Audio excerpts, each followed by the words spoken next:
Dhjetra nxënës të shkollave fillore nga territori i komunës së Gostivarit, por marrin pjesë në kampin veror, i cili kësaj radhe organizohet për të tretin vit me radhë. Përmes këtij organizimi, nxënësit pjesëmarrës njihen me veçoritë e vendeve të ndryshme të botës, kulturat dhe traditat e tyre. Kampi veror organizohet nga Korpusi i Paqes në bashkëpunim me komunën e Gostivarit, ndërsa dita e sotme i kushtua Marokut, Nepalit, Shteteve të Bashkuara të Amerikës dhe Afrikës së Jugut. Aktivitetet u zhvilluan në shkollën e mesme teknike dhe u ndoqën sot nga një delegacion i komunës së Gostivarit, ku mori pjesë edhe kryetari i komunës Valbon Limani. Ai uroi që ky organizim të vazhdojë të mbetet tradicional, duke theksuar se është shumë i dashur për nxënësit, por njëkohësisht i rëndësishëm për pasurimin e njohurive të tyre mbi vende të ndryshme të botës.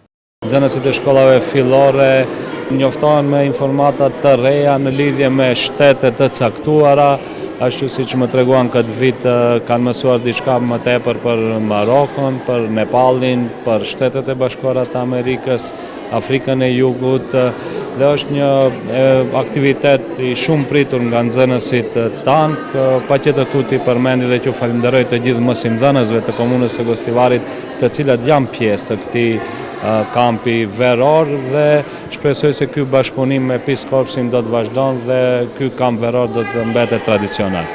Vullnetarët e Korpusit të Paqes shprehen kënaqësinë e tyre për ecurinë e kampit dhe interesimin e madh të nxënësve për të gjitha aktivitetet që po zhvillohen.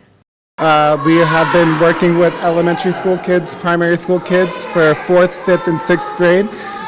Çdo vit, para nxënësve prezantojmë shtete të ndryshme nga gjithë bota, duke ju ofruar njohuri për kulturën, traditat dhe mënyrën e jetesës së tyre. Në vitet e kaluara kemi trajtuar edhe vendet e Ballkanit, ndërsa këtë vit jemi fokusuar në shtete të ndryshme ku kanë shërbyer vullnetarë të Korpusit të Paqes. Gjatë aktiviteteve të përditshme, nxënësit njihen me prezantime për faktet kryesore të vendeve, ushqimin, traditat, zakonet dhe elemente të tjera kulturore. Gjithashtu, ata marrin pjesë në punë kreative dhe artizanale që lidhen me kulturat e vendeve të ndryshme, si dhe në lojra e sporte tradicionale.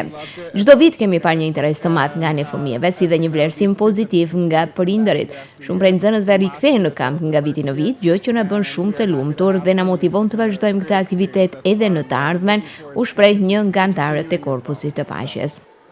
Në përmbyllje të vizitës, kryetari i komunës së Gostivarit Valbon Limani ndau mirënjohje për ligjëruesit dhe koordinatorët e kampit veror, duke i falenderuar për angazhimin, për kushtimin dhe kontributin e tyre në realizimin e aktiviteteve edukative.